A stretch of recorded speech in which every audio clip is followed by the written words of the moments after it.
Hello दोस्तों, स्वागत है आपका हमारे YouTube channel Tech Fact Academy में। मैं हूं शशिकांत राय और यहां पर आज हम लेकर के उपस्थित हैं 7वें चरण की बहाली प्रक्रिया को लेकर के, जो कि बिहार एस्टेट 2019 से संबंधित है। और इसको लेकर के हिंदुस्तान के न्यूज़पेपर में एक खबर छपी है जिसमें कहा गया कि एसटीटी अभ्यर्थियों ने बहाली प्रक्रिया पर उठाए सवाल। जो एसटीटी अभ्यर्थी हैं 2019 के जो पास आउट हैं, उन्होंने बहाली प्रक्रिया पर ही सवाल उठा दिया है। तो आइए देखते हैं न्यूज़ क्या है, इसमें क्या क्या चीज़ें जो है बताई गई हैं। तो न्यूज़ शुरू करने से पहले आपको जो है बता देते हैं कि आप हमारे चैनल को सब्सक्राइब कर लीजिएगा ताकि आपको जो है वीडियो की इन्फॉर्मेशन मिलती रहे। और चैनल को सब्सक्राइब करने के लिए आपको क्लिक करना होगा सब्सक्राइब बटन पे, बेल आइकन पे प्रेस करिएगा, ऑल पे क्लिक करेंगे तो आपको सारे वीडियो नोटिफिकेशंस मिल जाएंगे। यहाँ पर जो हेडलाइन दी है कि सीट जो है, सीटों की संख्या 37,500 है और 80,000 है। अभ्यर्थियों की संख्या 80,000 है और ये 80,000 से ज्यादा है। लगभग 1.5 लाख अभ्यर्थी आप मान के चलिए। मैं पहले भी अपने वीडियो में बना चुका हूँ और न्यूनतम मेरिट लिस्ट में जो है 80,000 अभ्यर्थी शामिल हैं, जबकि सीटों की संख्या 37,500 है। इसके जो मुख्य पॉइंट हैं, ये बताया गया है कि एसटीटी उत्तीर्ण अभ्यर्थी कोर्ट गए हैं और कहा है कि सभी क्वालिफाइड कैसे हो सकते हैं। तो एसटीटी अभ्यर्थियों को पहले भी बताया जा चुका है कि शिक्षक पात्रता परीक्षा है, न कि शिक्षक भर्ती परीक्षा है। तो जितने भी अभ्यर्थी हैं न्यूनतम कट ऑफ में आते हैं नॉमिनेशन प्रोसेस के बाद में, वे सभी जो है क्वालिफाइड माने जाएंगे। वो बिहार एस्टेट शिक्षक पात्रता परीक्षा क्वालिफाइड माने जाएंगे। इसमें कह रहे हैं कि पहले जो है 30,675 रखा गया था मेधा सूची में, बाद में सरकार ने आदेश जो है अपना बदल दिया है। तो ये कुछ बिंदु है जिनको लेकर के कोर्ट में जाने की तैयारी कर रहे हैं। और यहाँ पे एक जो है ब्रैकेट में एक और न्यूज़ दी गई है कि 80,000 का नियोजन है तो सीट क्यों नहीं बढ़ाती सरकार। तो मैंने भी अपने वीडियो में मांग की थी कि कम से कम 1 लाख सीट जो है हाई स्कूल इंटर में जो है ऐड की जानी चाहिए, क्योंकि जो है अभ्यर्थी की संख्या काफ़ी ज़्यादा है, पदों की संख्या काफ़ी कम है। इसके लिए आवाज़ उठानी चाहिए। तो वही बात यहाँ लिखा है कि अभ्यर्थियों ने कहा है कि सरकार 80,000 को नियोजन में शामिल करने की बात तो कहती है, लेकिन सीट बढ़ाने पर चुप है। जबकि आप सभी लोग जानते हैं लगभग 3.5 लाख पद जो है प्राइमरी और हाई स्कूल इंटर में जो है खाली हैं पद। तो इसमें कम से कम 1.5 लाख शिक्षकों की बहाली करनी चाहिए।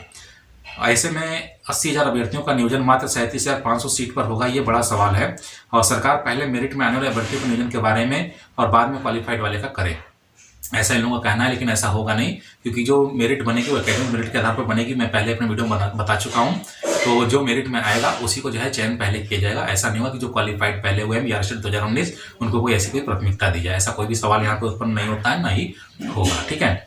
और यहाँ पर जो है कुछ और डिटेल्स हैं, देख लेते हैं कि डिटेल्स क्या है। सारी चीज़ें वही हैं जो शर्ट आउट करके बताई गई हैं।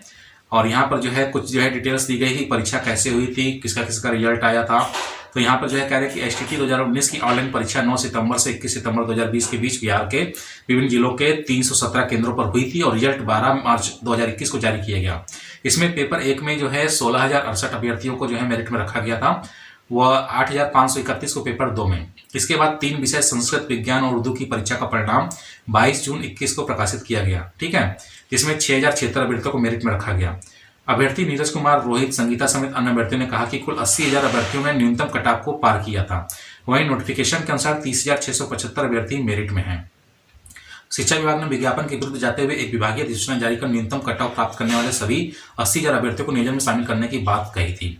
तो ये कहते हैं कि यह सीधे तौर पर नोटिफिकेशन का और संविधान के अनुच्छेद 309 का उल्लंघन है। तो यहाँ पे आपको बता दें कि यहाँ पर जो बिहार एस्टेट 2019 का जो नोटिफिकेशन जारी हुआ था, उसमें कहीं भी ये नहीं लिखा था कि यह शिक्षक भर्ती परीक्षा है। उसमें साफ साफ लिखा था कि यह शिक्षक पात्रता परीक्षा है और बिहार एस्टेट है ये। ठीक है, 2019 का। तो ये जो कह रहे हैं कि 309 का उल्लंघन है, अनुच्छेद 309 का विज्ञापन में फेरबदल किया गया है, तो ऐसा कुछ नहीं है। और जो सबसे ऊपर जो बिहार एस्टेट 2019 के विज्ञापन में लिखा था, जो पदों की संख्या लिखी थी, वो जो पद जो लिखे थे वो प्रस्तावित पद थे। ठीक है, वो प्रस्तावित पद थे, क्योंकि अभी तक जो है उन पदों पर विज्ञापन नहीं आया है। ठीक है। और ना ही मुझे पूरी उम्मीद है मुझे, और पूरा यकीन है कि अभी तक जो है बजट में इन पदों के लिए जो आपके जो 37,500 जो पद हैं हाई स्कूल और इंटर के लिए जो डिक्लेयर किए गए हैं बिहार एस्टेट 2019 में, इन पर अभी तक जो है बजट का प्रोविजन नहीं हुआ है, इसीलिए इनकी बहाली नहीं आ रही है। ठीक है। और इसी मुद्दे पर बात करेंगे कि बिहार एस्टेट 2019 का जो सर्टिफिकेट है वो क्यों नहीं दिया जा रहा है। इसके लिए एक समीक्षा लेकर के आएंगे। तो उस वीडियो को पाने के लिए चैनल को सब्सक्राइब कर लीजिएगा। तो फिलहाल जो है इस खबर में इतना ही है। ठीक है। बहाली प्रक्रिया पे जो है सवाल उठाए जा रहे हैं। मैंने भी शुरू में उठाया था कि नॉमिनेशन प्रोसेस नहीं होना चाहिए था, क्योंकि इसमें निगेटिव मार्किंग नहीं थी और शिक्षक पात्रता परीक्षा थी। तो पहले ही सरकार को ऑरल बयान नहीं देना चाहिए था कि सीटों के सापेक्ष भर्ती की जाएगी। तीसरी सबसे बड़ी गलती ये हुई थी कि कैटेगरी वाइज जो रिजल्ट जारी किया गया था वो जारी नहीं होना चाहिए था। जब ये शिक्षक पात्रता परीक्षा है तो कैटेगरी वाइज रिजल्ट जारी नहीं करना चाहिए, इसको संशोधित किया जाना चाहिए, वो जरूरी है।